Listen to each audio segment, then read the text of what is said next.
Pada kesempatan kali ini saya akan membahas terkait biofarmasetika dari sediaan optalmik. Nah, kita harus sama-sama mengenal dari barrier biologis mata. Barrier biologis mata merupakan sistem perlindungan alami yang membatasi masuknya zat asing termasuk obat ke dalam jaringan mata. Yang pertama, anatomi kornea. Kornea merupakan jalur utama absorpsi obat pada pemberian topikal karena berada di bagian paling luar mata dan langsung berkontakan dengan sediaan. Nah, terdapat struktur trilapis kornea yaitu epitel, stroma, dan endotel. Nah, selanjutnya itu kita akan masuk ke konjungtiva. Nah, konjungtiva ini merupakan membran mukosa yang melapisi bagian dalam kelopak mata dan sebagian permukaan bola mata. Nah, strukturnya itu lebih longgar dibandingkan kornea dan memiliki banyak pembuluh darah. Nah, untuk permeabilitasnya itu lebih tinggi, memungkinkan obat itu lebih mudah masuk melalui konjungtiva. Nah, obat yang masuk ke jalur ini cenderung langsung menuju sirkulasi sistemik, bukan ke jaringan intraokular, sehingga obat-obat itu dialihkan dari jalur penetrasi ke dalam mata. Nah, peningkatan absorpsi ke sirkulasi sistemik ini juga memperbesar kehilangan obat dari area kerja lokal serta berpotensi menimbulkan efek samping sistemik yang tidak diinginkan. Nah, konjungtiva itu lebih berperan sebagai jalur eliminasi obat daripada jalur absorpsi efektif yang menuju jaringan intraokular. Nah, bagaimana dengan sklera? Nah, sklera ini merupakan jaringan fibrosa yang membentuk bagian putih pada mata dan memiliki struktur yang lebih berpori. Jadi, bisa teman-teman lihat di bagian mata ini ada yang warna putih, itu adalah yang disebut dengan sklera, di mana struktur ini memungkinkan difusi obat terutama molekul hidrofilik dengan ukuran kecil hingga sedang. Nah, untuk pemberian topikal akses obat ke sklera itu sangat terbatas karena obat harus terlebih dahulu melalui kornea atau konjungtiva. Maka dari itu yang menyebabkan kontribusi dari sklera ini sangat kecil. Nah, sklera itu biasanya itu lebih berperan pada rute pemberian lain seperti periokular. Nah, lalu pada mata itu ada yang namanya mekanisme pembersihan alami, di mana permukaan mata memiliki sistem pembersihan alami yang berfungsi untuk menjaga kelembapan dan melindungi dari zat asing termasuk obat. Di mana mekanismenya itu ada, yang pertama itu adalah lacrimal turnover atau pergantian air mata, di mana ini pembaruan air mata secara kontinu di permukaan mata. Air mata itu diproduksi oleh kencana lacrimal dan disebarkan ke kornea serta konjungtiva melalui kehidupan mata, di mana proses ini akan menjaga kestabilan lapisan air mata, namun juga dapat menyebabkan zat di permukaan mata termasuk obat itu mengalami pengenceran dan eliminasi secara bertahap. Nah, semakin tinggi laju pergantian air mata, semakin cepat konsentrasi obat itu menurun. Nah, untuk secara biofarmasetika, mekanisme ini menurunkan jumlah obat yang tersedia untuk diabsorpsi. Nah, penurunan ini dapat mengurangi gradien konsentrasi antara air mata dan kornea sehingga gaya pendorongan difusi itu berkurang, sehingga penetrasi obat ke jaringan okular itu jadi kurang optimal dan bioavailabilitas obat tetes mata itu cenderung menjadi rendah. Nah, selain itu ada yang namanya nasolacrimal drainage atau drainase nasolacrimal, di mana ini merupakan proses pengeluaran air mata dari permukaan mata menuju rongga hidung, di mana cairan mata akan terkumpul di sudut medial mata lalu masuk melalui punca lacrimal kemudian mengalir ke kanaliculi, saccus lacrimal dan ductus nasolacrimal. Hal ini menyebabkan cairan yang mengandung obat itu ikut tereliminasi dari permukaan mata secara terus-menerus sehingga sebagian obat itu hilang sebelum sempat diabsorpsi, di mana mekanisme ini cenderung menurunkan waktu tinggal obat di permukaan mata karena eliminasi berlangsung cepat melalui saluran drainase, menyebabkan obat itu memiliki waktu kontak yang singkat untuk berdifusif ke jaringan kornea dan konjungtiva. Selain itu, jumlah obat yang tersedia untuk absorpsi lokal itu berkurang karena sebagian telah terdrainase. Hal ini menyebabkan obat yang mencapai rongga hidung juga dapat diserap melalui mukosa hidung yang sangat vaskular sehingga berpotensi masuk ke sirkulasi sistemik dan menimbulkan efek samping yang tidak diinginkan. Lalu ada hambatan prekorneal, di mana ini merupakan faktor yang mempengaruhi keberadaan obat di permukaan mata sebelum mencapai kornea. Hambatan ini sangat menentukan jumlah obat yang dapat diserap dan menjadi penyebab utama rendahnya bioavailabilitas sediaan optalmik itu sendiri, dimulai dari volume cairan air mata yang terbatas, di mana volume normal itu 7 sampai 10 mikroliter, sedangkan satu tetes obat optalmik itu umumnya 30 sampai 50 mikroliter. Hal ini menyebabkan mata itu tidak mampu menampung seluruh volume obat sehingga kelebihan cairan keluar melalui overflow atau drainase lacrimal yang sudah dijelaskan tadi. Hal ini menyebabkan sebagian besar dosis hilang segera setelah pemberian, jadi dieliminasi sebelum diabsorpsi. Lalu adanya laju pergantian air mata yang tinggi. Air mata itu diperbarui terus-menerus sekitar 1 sampai 3 mikroliter per menit sehingga menyebabkan meningkatnya dan hal ini juga dapat meningkat akibat adanya iritasi, berkedip, atau refleks lakrimasi setelah pemberian obat. Hal ini menyebabkan obat itu cepat terdilusi dan terbilas atau itu cepat dieliminasi sebelum diabsorpsi. Nah, lalu ada drainase melalui saluran nasolacrimal. Ini sudah seperti yang sudah saya jelaskan tadi di mekanisme pembersihan normal oleh mata gitu. Lalu ada faktor tambahan yang dapat menyebabkan itu adalah refleks lakrimal, kedipan mata, ikatan obat dengan protein air mata, viskositas sediaan serta pH dan osmolaritas. Lalu untuk kita masuk ke struktur dari kornea itu sendiri. Nah, struktur kornea itu ada epitel kornea, stroma kornea dan endotel kornea, di mana epitel kornea itu sifatnya lipofilik, kalau stroma itu sifatnya hidrofilik dan endotel itu bersifat lipofilik. Nah, untuk mekanisme penetrasi intraokular, penetrasi ini melalui dua jalur utama, ada yang korneal dan non korneal. Kalau korneal itu obat menembus lapisan epitel menuju stroma dan ke endotel kornea. Ini melalui data transseluler dan paraseluler. Kalau transseluler itu untuk obat yang lipofilik, kalau paraseluler itu untuk obat yang hidrofilik kecil dia. Jadi dia itu celah antar sel lah. Kalau transseluler kan menembus begitu atau difusi pasif dari gradien konsentrasi tinggi ke konsentrasi rendah gitu. Lalu kalau non korneal itu obat diserap melalui konjungtiva dan sklera, kemudian berdifusi ke jaringan intraokuler. Kalau jaringan ini memiliki luas permukaan yang lebih besar, tapi efektivitasnya itu sering menurun karena obat itu cepat terserap ke pembuluh darah, konjungtiva dan masuk ke sirkulasi sistemik. Nah, lalu ada pengaruh koefisien partisi atau log P, di mana log P ini menggambarkan keseimbangan sifat lipofilik dan hidrofilik obat yang sangat penting karena kornea memiliki lapisan lipofilik, hidrofilik yang 3 struktur yang tadi.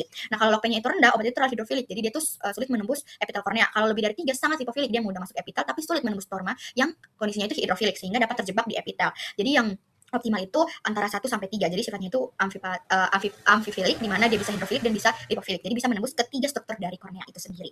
Nah, terdapat faktor formulasi yang mempengaruhi absorpsi, dimulai dari viskositas, di mana viskositas ideal larutan optalmik itu sekitar 15 sampai 30 mPa untuk meningkatkan retensi okular dan penghantaran obat. Di mana Peningkatan viskositas akan memperlambat waktu drainase melalui ductus nasolakrimal sehingga memperpanjang waktu kontak obat dengan koroner dan meningkatkan absorpsi. Namun viskositas terlalu tinggi dapat menyebabkan penglihatan kabur dan rasa yang tidak nyaman. Maka dari itu dikembangkan sistem shear timing, di mana kental saat mata diam tetapi menjadi lebih encer saat berkedip. Lalu ada pengaruh dari pH, kapasitas dapat dan osmolaritas. Nah, pH air mata normal itu sekitar 7,2 sampai 7,6, sehingga sediaan optanik itu umumnya diformulasikan pada kisaran 6,6 sampai 7,8 untuk meminimalisi terjadinya iritasi. Kalau terlalu asam atau basa itu akan terjadi refleks lakrimasi yang mempercepat pengenceran dan eliminasi obat. Oleh karena itu, buffer dibuat dengan kapasitas rendah agar pH cepat menyesuaikan dengan air mata setelah diteteskan. Selain itu ada pengaruh osmolaritas, di mana kalau yang normal air mata itu osmolaritasnya itu sekitar 300 osmolaritas per kilogram, sehingga sediaan itu dibuat isotonik atau sedikit hipotonik agar nyaman dan tidak memicu iritasi.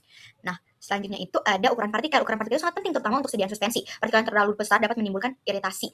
Lalu untuk partikel ukurannya itu umumnya itu di bawah 10 mikrometer untuk meminimalisir iritasi tersebut. Kalau terlalu kecil, itu dia itu punya arus permukaan lebih besar sehingga laju disolusinya meningkat, misalkan fraksi obat yang terlarut lebih tinggi dan absorpsi lebih baik. Jadi studi menunjukkan partikel ukuran 0,4 sampai 0,3 mikrometer itu memberikan bioavailabilitas intraokular lebih tinggi dibandingkan partikel berukuran besar.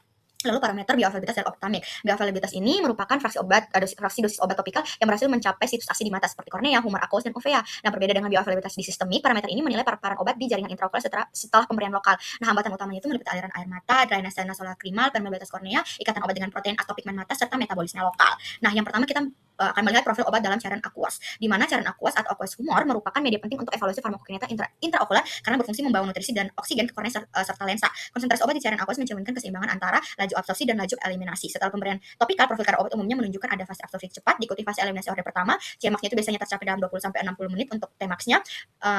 Ini untuk yang sediaan larutan. Kalau pada sediaan suspensi itu Tmax-nya itu lebih lama pada sediaan suspensi gel atau sistem yang pelepasannya itu lambat. Lalu ada pengukuran kadar obat. Pada manusia pengambilan sampel cairan aqueous terbatas dan biasanya itu hanya lakukan saat operasi katarak sehingga data farmakokinetika klinisnya itu sangat terbatas. Oleh karena itu digunakan kelinci albino sebagai model untuk praklinisnya. Analisis kadar obat memerlukan metode yang sangat sensitif terutama karena konsentrasi obatnya itu rendah. Teknik digunakannya itu misalnya itu LCMS-MS karena memiliki sensitivitas tinggi hingga tingkat nanogram per mili serta akurasi dan presisi yang baik. Nah, untuk perhitungannya itu ada dimulai dari perhitungan Cmax dan Tmax atau konsentrasi tertinggi dengan waktu mencapai konsentrasi tertinggi tersebut. Lalu ada penghitungan AUC atau area under curve untuk menentukan bioavailabilitas total atau paparan sistemik lokal obat. Nah, untuk pengaturan AUC itu ada terdapat beberapa metode kalkulasi. Ada yang trapezoidal linear, trapezoidal log linear, ada linear up atau lockdown, dan ekstrapolasi. Ini itu tergantung kondisi penggunaannya. Dan untuk penghitungan bioavailabilitas absolut dihitung dengan membandingkan AUC pemberian topikal dengan AUC pemberian intrakameral atau injeksi langsung ke bilik mata depan. Lalu terdapat faktor eliminasi obat dari mata. Setelah mencapai cairan aqueous, obat akan mengalami proses eliminasi dari segmen anterior mata melalui mekanisme aliran cairan, distribusi ke jaringan vaskular, dan metabolisme enzimatis. Yang pertama itu ada turnover cairan aqueous atau backflow, di mana ini itu merupakan mekanisme utama eliminasi terutama untuk obat hidrofilik dan molekulnya itu besar. Cairan aqueous itu diproduksi terus-menerus dan dialirkan keluar melalui dua mekanisme. Ada trabecular main shot dan jalur UV sclera, di mana obat yang berada di cairan aqueous ini akan ikut tereliminasi bersama dengan aliran ini. Lalu ada clearance vaskular dan permeasi jaringan, di mana obat lipofilik itu dapat berinfusi ke iris dan korpus ciliaris lalu dibersihkan oleh aliran darah lokal. Kalau obat lipofilik itu mudah menembus membran biologis sehingga memiliki clearance lebih tinggi dibanding obat lipofilik. Lipofilitas juga akan meningkatkan volume distribusi karena obat dapat terdistribusi ke jaringan seperti kornea, lensa, dan vitreous. Lalu ada metabolisme enzimatis di intraokular. Nah, berbagai enzim di mata dapat memetabolisme obat sehingga menurunkan kadar aktif seperti esterase, CP450, aldehyde oksidase atau reduktase, dan peptidase. Lalu ada eliminasi vitreous untuk obat yang mencapai segmen posterior atau diberikan intravitreal, di mana ada jalur anterior dan jalur posterior. Molekul besar dieliminasi lebih lambat, sedangkan molekul kecil yang lipofilik itu cenderung lebih cepat untuk dibersihkan. Lalu ada evaluasi data untuk formulasi. Ini bertujuan untuk meningkatkan waktu tinggal atau residence time, di mana di sini kita akan menilai kemampuan sediaan bertahan lebih lama di lokasi aplikasi sehingga absorpsi obat itu meningkat dan laju pembersihan fisiologis menurun, di mana dilakukan dengan peningkatan viskositas, di mana meningkatkan ketersediaan dapat memperlambat eliminasi obat dan memperpanjang kontak dengan jaringan.